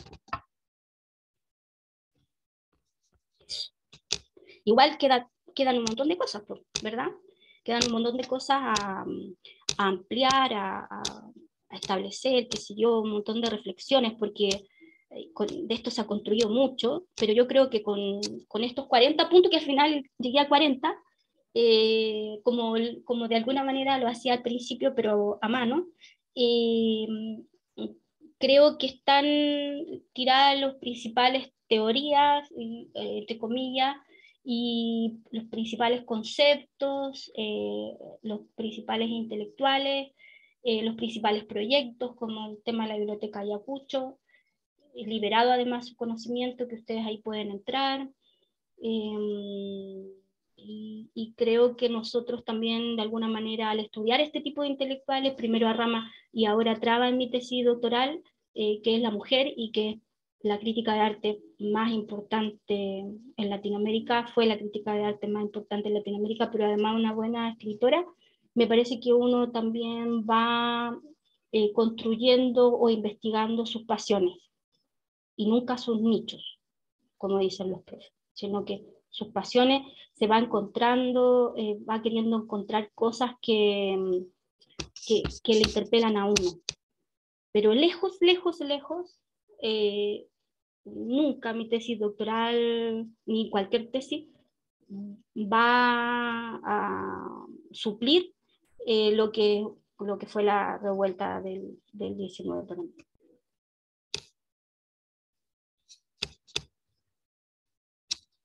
Eso.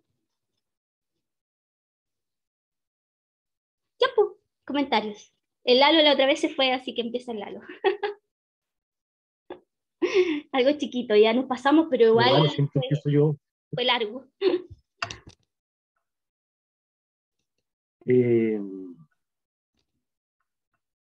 O sea, bajo mí tengo la sensación de que llegamos al punto crítico, al nudo crítico de la historia, que tiene que ver con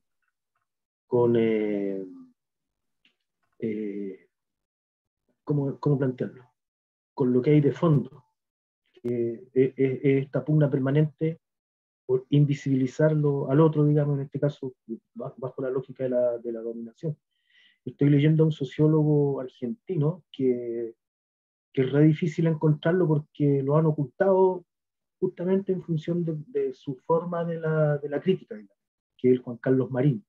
Y es re interesante porque tiene mucho que ver con esto. Yo delante trataba de hacer una comparación que me salió pésimo respecto a la teoría de Piaget, porque él hace esa comparación de la teoría de Piaget, no lo hace con la escala que plantea el Gabriel, ahí no le achunté, pero es interesante porque yo sin conocer mucho a Piaget, pero es interesante estos estadios de construcción del juicio de la moral, en el sentido de justamente de la colonización. Si uno lo mira desde esta perspectiva, el desarrollo del conocimiento, sobre todo para los, ¿cómo se dice? Los que creen en la evolución como una escala, digamos, claro, uno puede no creer en eso, pero está configurado así en términos de la regla, por así decirlo. Entonces, este sociólogo plantea que al ser humano le falta pasar a la tercera fase de la construcción del juicio moral, que es la visión propia, o sea, la visión crítica frente a lo que está sucediendo, y no el apego a la ley tal como está, digamos, o incluso apego a la ley buscando subterfugios, pero en lo concreto y en lo que importa, que es la materialidad de la vida, no enfrentar, digamos, entonces, eso, diría yo. Sí, algunos han hablado de moral autónoma incluso. Es que es moral autónoma, es la capacidad o sea, es la capacidad crítica, que en el fondo es, yo puedo cuestionar la regla que hay. No es No las es reglas inamovible. son, claro, y cuando hablo de reglas no me refiero solo a la ley, sino que sobre todo, y por sobre todo, digamos, a las convenciones sociales que son parte de la epistemología dominante. Entonces, por eso calza, digamos, perfecto con el colonialismo. Sí, a mí me gusta cuando Grosfoguel dice, por favor, la imprenta no la inventó Gutenberg. Y esa cuestión, uy, y cada vez cuando estoy de niña, porque a la gente eso le molesta, ¿no? Como, y yo digo, pero ¿por qué me molesta? Yo no tenía idea, y me parece que es un tremendo dato. Claro, pero ¿por qué me molesta? Como que doy por verdad lo que me dijeron los profes. ¿Cachai? Es que se supone que los profes te dicen la verdad, y por Claro, tanto nos se enseñaron supone a que existe pensar, una verdad. familia, bueno, era una dictadura y estaba en el colegio Mosca, otra dictadura, pero ya mis papás no tenían más conocimiento, etc. Pero igual lo mismo, o sea, ¿cómo todo tan facho, tan reducido? O sea, la libre pensadora, nunca pensaron en eso, la familia, los amigos nunca pensaron en construir una sociedad más abierta, una apertura mental. Entonces, me gusta cuando me hacen como pensar al revés y me cambian las cosas porque yo digo, a ver, pero si siempre lo pensé así, ¿y por qué? Y ahí voy a la educación, ¡ay, que me da rabia! Y digo, qué mala educación. Y ahí pienso cómo de alguna manera no es importante tanto el contenido, o sea, es importante, pero lo primero es como enseñar a pensar al revés, ¿no? Preguntar, cómo es tan importante preguntar. Bueno, por ahí se señala que lo que más enseñan, lo que realmente enseña en el sentido pedagógico, no es el contenido, sino que la forma.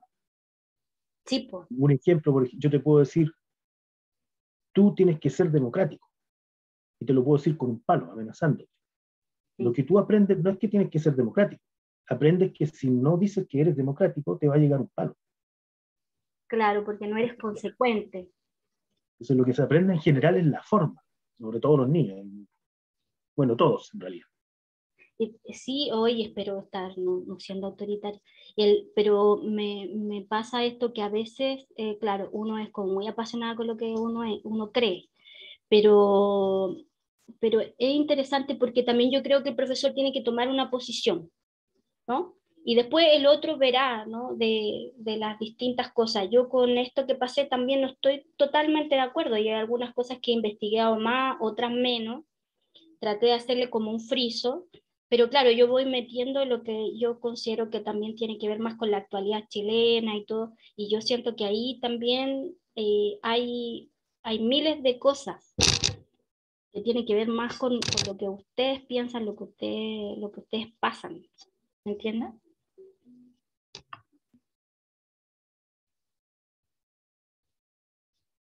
Por ahí hay la pedagogía está hecha en función de enseñar, y enseñar es mostrar las señales para llegar a un camino determinado. Esa es la pedagogía. El aprendizaje es la práctica. Entonces, uno aprende en la práctica, en la relación en la relación material con el mundo, no encerrado en una sala de clase. O sea, a uno le pueden entregar mucha información ahí que te va a servir. La parte técnica siempre es importante. Yo en eso creo no equivocarme, digamos. O sea, cuando a ti te enseñan la parte técnica, es sumamente importante. Pero insisto en el tema de la forma en que se enseña. Enseñar es entregar señales. Y eso es a partir de una categorización jerárquica, el que sabe y el que no sabe. Más allá que se dé una relación horizontal, yo no creo mucho en la teoría de la educación popular, porque creo que es una, no sé, en general soy crítico, diría más bien que sí, soy crítico de la educación popular.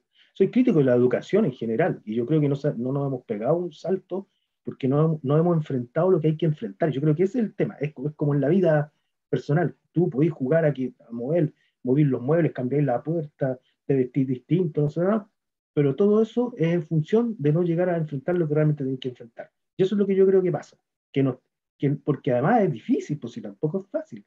Entonces tenéis que vivir construyendo una apariencia para poder subsistir, porque eso es lo que te pide la sociedad, o si no, no subsistes. De ahí, por ejemplo, este psicólogo alemán, el Klaus Holzkan, que tampoco está muy traducido, digamos, él plantea la simulación administrativa del acto educativo, cuando se refiere a la institución escuela.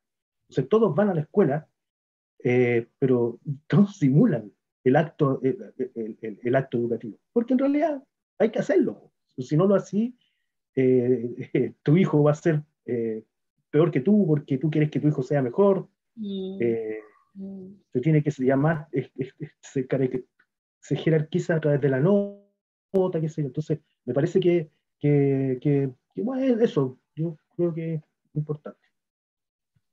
Mm. Ya no hablo más, sino voy a terminar colapsado. Javier y Jaime.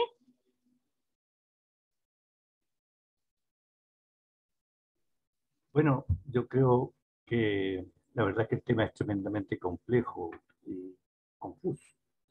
Hay muchos aspectos contradictorios, hay muchos aspectos de una profundidad inimaginable.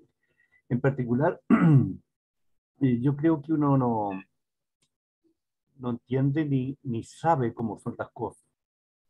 Lo que uno puede constatar son ciertas coherencias, que ciertas cosas cuadran o no cuadran. Entonces uno le da categoría de verdad a las cosas que son consistentes, en particular consistentes con las experiencias. Y así es como distinguimos los sueños de la realidad, porque en los sueños pasan cosas absurdas. En la realidad nosotros vemos que ciertas causalidades y ciertas categorías de pensamiento funcionan y a uno le da esa sensación de realidad. Ahora, cuando entramos en un terreno cultural o conceptual como el que estamos, a mí me parece que la cosa se pone muy complicada porque no tenemos la contrapartida empírica, digamos, cuando estamos en la realidad y me dice, oye, está lloviendo, bueno, yo puedo ver si está lloviendo, pero cuando alguien me dice, ¿no es cierto? Mire, el problema es que el imperialismo, esto, lo otro, yo lo único que tengo que ver es buscar coherencias y contrastar opiniones y contrastar hechos en la historia y en la contingencia. para poder darme cuenta qué es lo que es más verídico o más probablemente que sea verdad o más probable que no lo sea. Y hablamos de probabilidad y no certeza. En particular, dentro de la conversación general, digamos, si yo me quedo con lo que se ha planteado, yo me quedaría con una idea básica, o sea, el más poderoso jode al menos poderoso. El que tiene la fuerza lo ejerce y profita de ello. Y eso aparentemente desde hace muchos miles de años, seguramente centenas de miles de años, así ocurre y así va a suceder. Entonces cuando decimos, no, pues que tenemos que liberarnos del imperialismo español, que venga Bernardo Higgins y nos libere, y bueno, ¿y qué caemos en el imperialismo inglés? No, pues liberemos el imperialismo inglés, llegamos al imperialismo norteamericano. Entonces, los cubanos, ¿no es cierto?, se liberaron de los malditos gringos y cayeron en los soviéticos. Entonces, la pregunta es si es posible alguna alternativa. Y aparentemente no. Si uno mira la historia, ¿no es cierto?, la tendencia del imperio, desde los egipcios que tenemos noticias, los asirios, la estructura social humana se ha hecho jerárquicamente con jefe y subordinado, y el jefe tiene un jefe del jefe, y el jefe del jefe, ¿no es cierto? Y finalmente hay uno que quiere ser imperio, emperador de todos los reyes, y más aún quiere decir de todo el mundo. Ojalá como Alejandro Magno, que quería llegar al otro extremo, ¿no es cierto?, porque quería ser dueño del mundo, bueno, Napoleón, Hitler o Biden, ¿no es cierto?, y sus amigos están en la misma. Es una cosa que está en la historia humana, está en la manera en que nos hemos convivido.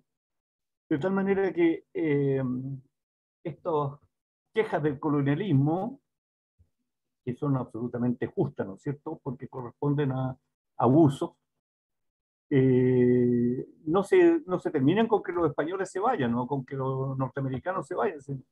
Se termina cuando la sociedad se organice de una manera coherente, ¿no es cierto?, y válida.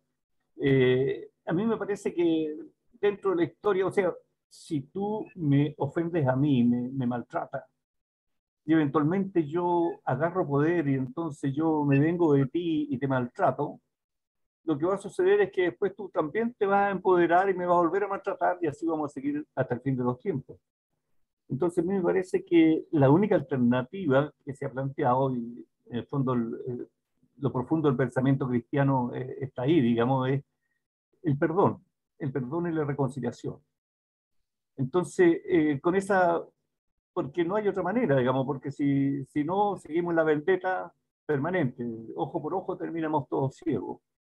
Entonces, en particular, aterrizando aquí a nuestra vida chilena actual, bajo el imperio norteamericano, bajo la visión occidental y cristiana, estamos en lo que estamos y tenemos que ver cómo salimos de ahí. Y ahí yo creo que hay que tener cuidado en las trampas que podemos caer, porque resulta que, de lo que dice Karina, tenemos mucha desconfianza en lo que dice esto es natural.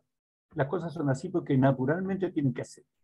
Y nosotros ya hemos visto, ¿no es cierto?, la coherencia de los datos que uno tiene, es que no son naturales. No hay en el mundo humano, digamos, de la cultura humana, de la sociedad humana, hay muy pocas cosas que son naturales. Tal vez el sentimiento de jerarquía sea un sentimiento que puede ser natural en el sentido de que todos los primates son jerárquicos, pero no necesariamente porque sea natural es fatal, pueden ser cambiadas. Hay situaciones que han sido naturales biológicamente y han sido cambiadas culturalmente, porque la interacción sociedad, naturaleza, hombre, cultura, es una cosa dinámica y muy, muy entrelazada. Así, por ejemplo, yo entiendo, ¿no es cierto?, cuando Karina dice, mire, que Chile es una construcción. Claro que sí, obviamente, ¿qué otra cosa puede ser? No salió de los árboles. Todas las cosas humanas son construcciones, todo. La cultura, todo lo que podemos mencionar es construcción. Y la otra alternativa es que fueran naturales. Entonces, cuando decimos que Chile es una construcción, sí, claro, una construcción, pero muy válida. Una construcción en la cual creen los que creen en esa construcción. El cristianismo, ¿no es cierto?, es un pensamiento válido. ¿Y quién creen en ello? Bueno, los que creen en esa dogma. Y los que creen los musulmanes, muy respetables. Y son una construcción los musulmanes, por supuesto que todas las religiones y los musulmanes o los hindúes son construcciones culturales, históricas, y son respetadas por aquellos que las respetan. Entonces nosotros como país, como Chile, vamos a hacer Chile si es que respetamos esas convenciones. Ahora puede que no nos guste, ¿no es cierto?, que esté mal organizado este país, que haya habido injusticia, totalmente de acuerdo, pero hay ciertas cosas, digamos, como que a mí no me... creo que hay cosas que no son el camino. Los mapuches han sido maltratados, sin duda. Entonces resulta que Chile es un invento, ¿no es cierto?, falso, pero la nación mapuche sí, esa es verdad.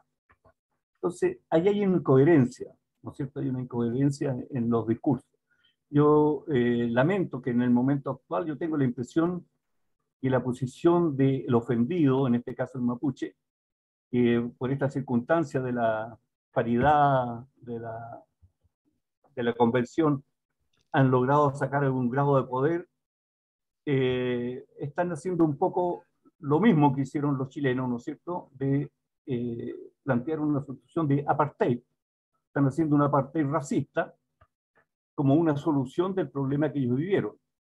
Y yo creo que puede ser una solución. Efectivamente, puede suceder que coloquemos una valla en el Biobío, ¿no es cierto?, y que ahí no entre ningún chileno y que no salga ningún mapuche, como pasó en Sudáfrica. Pero los resultados históricos de ese tipo de soluciones no son promisorios, no son buenos, porque indudablemente que finalmente todo se va a basar en la fuerza.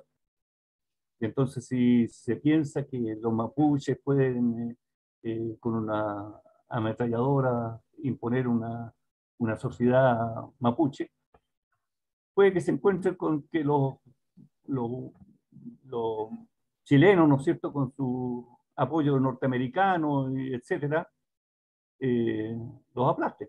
A menos que los mapuches consigan un apoyo internacional y que en eso están.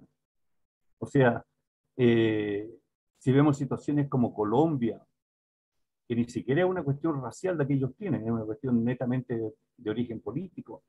Si vemos situaciones o como Palestina, ¿no es cierto?, en la cual la convivencia, o la más dramática hoy día, Ucrania, la convivencia se ha liquidado, ¿no es cierto?, por la pretensión de algunos de imponerse sobre otros a como dé lugar, lo que vamos a tener una secuencia de desgracias y de tragedias que no tienen mucha clara resolución.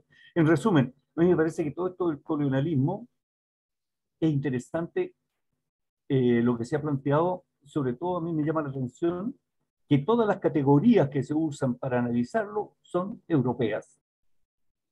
Incluso llama un poco la atención cuando decimos es que lo que pasa es que los orientales aquí, oye, orientales, ¿oriente de qué? Oriente de Europa, po.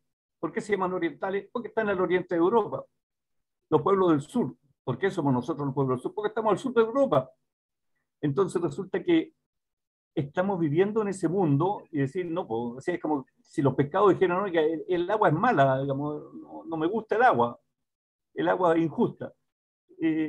Entonces, tenemos que movernos donde estamos y cómo estamos. Y el tema finalmente es un tema de poder, de fuerza, acumulación de fuerza, de lograr alianza, de lograr comprensión, inclusión y no de segregación. Claro. Y una última palabra, ya que agarré el micrófono, respecto a la educación. Bueno, yo eduqué 3 niños y soy de una familia de profesores, etcétera. También hice clase en la universidad algunos años, y algo de eso sé, pero evidentemente yo no soy un profesional de ese tema.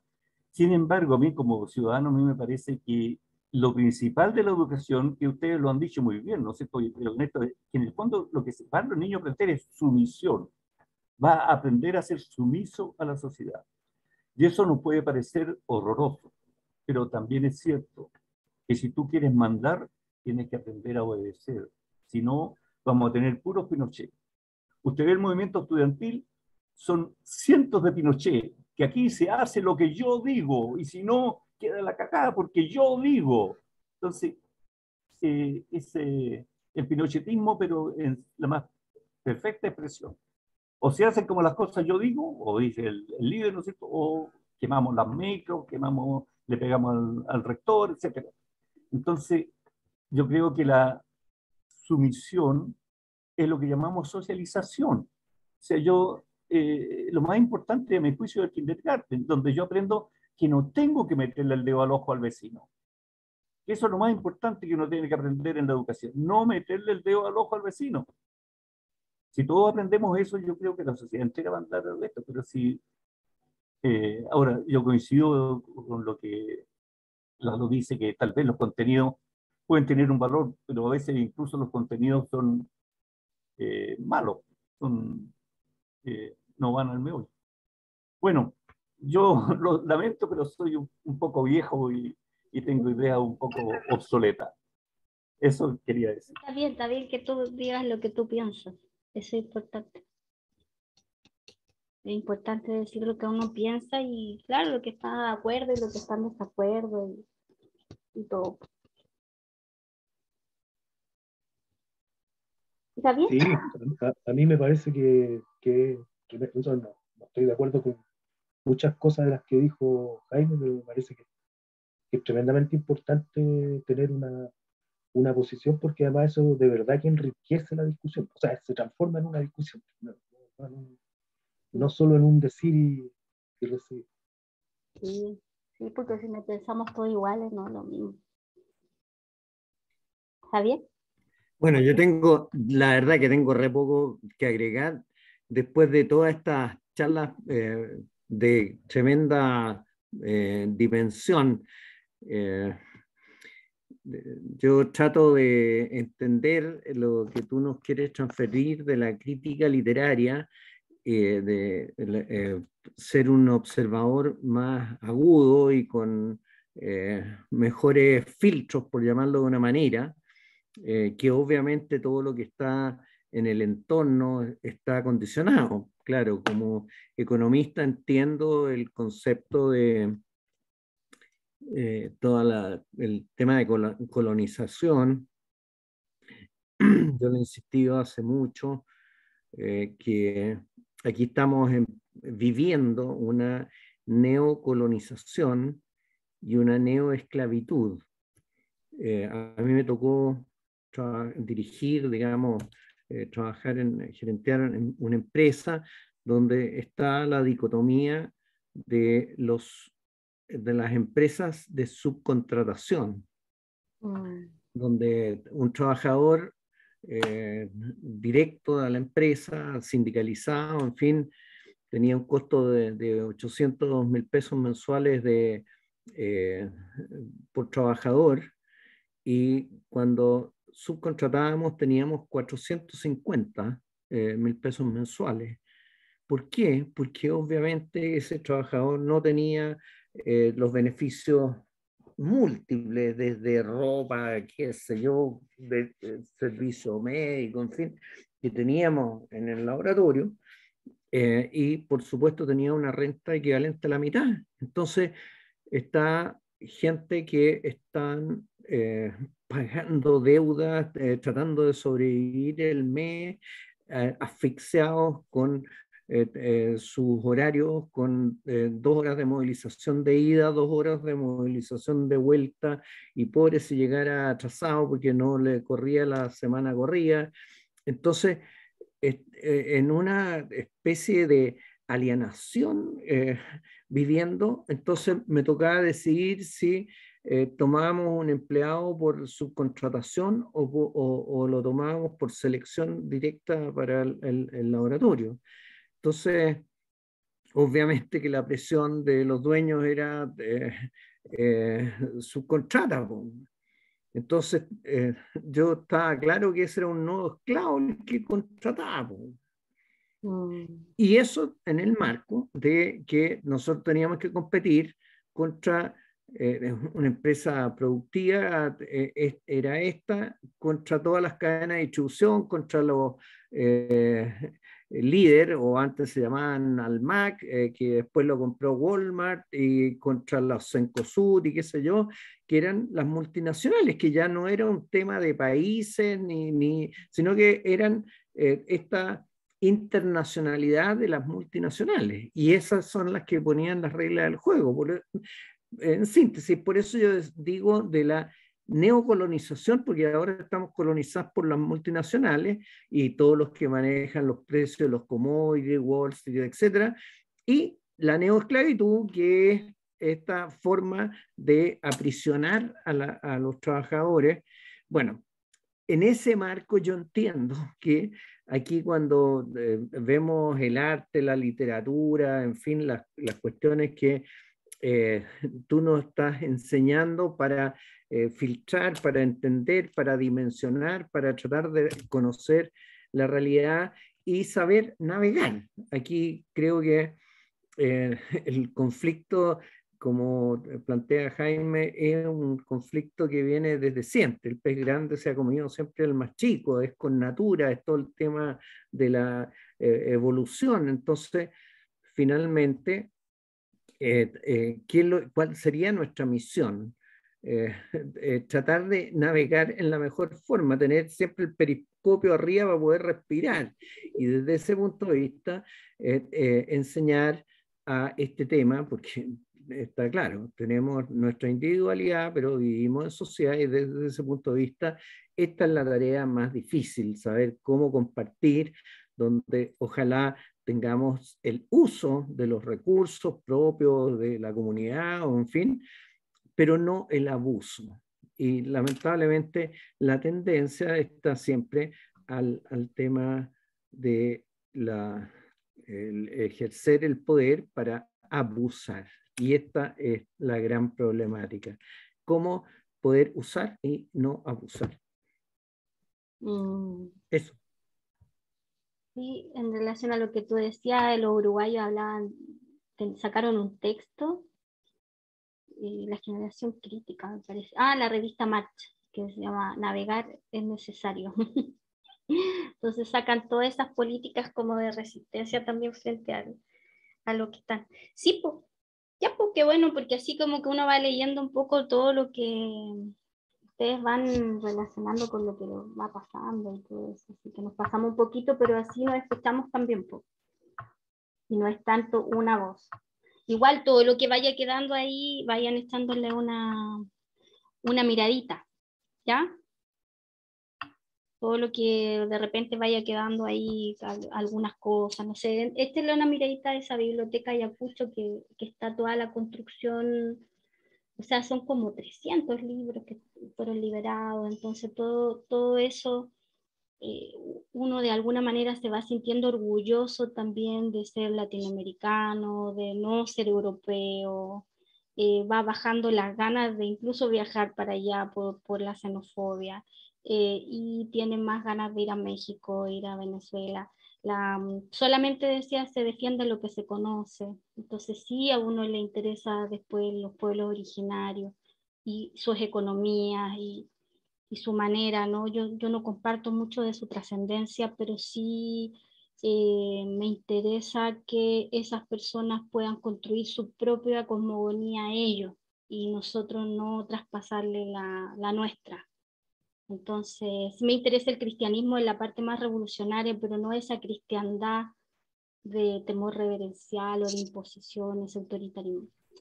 Entonces, vamos viendo cómo lo vamos tomando nosotros en relación a las noticias, también a todo lo que va pasando, que están pasando hartas cosas. Ya, porque estén bien. Bueno. Que estén bien en la semana, cualquier cosa ahí nos vemos, nos hablamos. Chao, chao, cuídense. Lo mismo, muchas gracias. Chao, chao. Gracias. Sí. Se grabó todo, así que...